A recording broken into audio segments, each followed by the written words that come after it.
പെൻസിൽവാനിയയിലെ തിരഞ്ഞെടുപ്പ് റാലിയിൽ പ്രസംഗിക്കുന്ന ഡൊണാൾഡ് ട്രംപിന് നേർക്ക് വെടിയേറ്റ സംഭവം മുൻകൂട്ടി തയ്യാറാക്കിയ നാടകമാണോ? ഈ ചിത്രം കണ്ടാൽ അങ്ങനെ തോന്നും.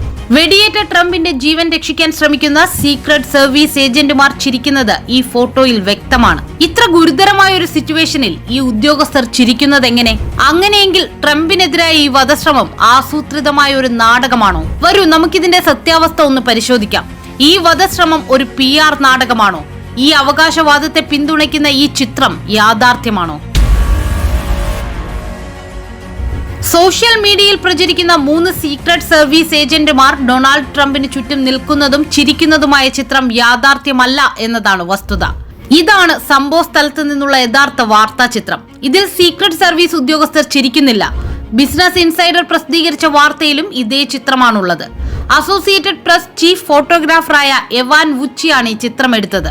AP-യുടെ സൈറ്റിൽ യഥാർത്ഥ ചിത്രം പ്രസിദ്ധീകരിച്ചിട്ടുമുണ്ട്. ജൂലൈ 13-ന് പെൻസിൽവാനിയയിലെ ട്രംപിന്റെ റാലിക്കിടെ നടന്ന വെടിവയ്പുമായി ബന്ധപ്പെട്ട മറ്റു ചിത്രങ്ങളും സൈറ്റിലെ ഫോട്ടോ ഗാലറിയിൽ കാണാം. വാർത്താ ചാനലുകൾ വന്ന വീഡിയോകൾ പരിശോധിച്ചാൽ വെടിവയ്പുണ്ടാകുന്നതും തുടർന്ന് സീക്രട്ട് സർവീസ് ഉദ്യോഗസ്ഥർ എത്തി ട്രംപ് നിലത്ത് കിടക്കുന്നതിനാൽ ചുറ്റും സുരക്ഷാ വലയം തീർക്കുന്നതും കാണാം. പിന്നീട് അദ്ദേഹത്തെ വേദിയിൽ നിന്ന് പുറത്തേക്ക് കൊണ്ടുപോയി. ഈ ദൃശ്യങ്ങൾ സൂക്ഷ്മമായി പരിശോധിച്ചാൽ സീക്രട്ട് സർവീസ് ഉദ്യോഗസ്ഥർ ആരും തന്നെ ചിരിക്കുന്നില്ല എന്ന് വ്യക്തമാകും.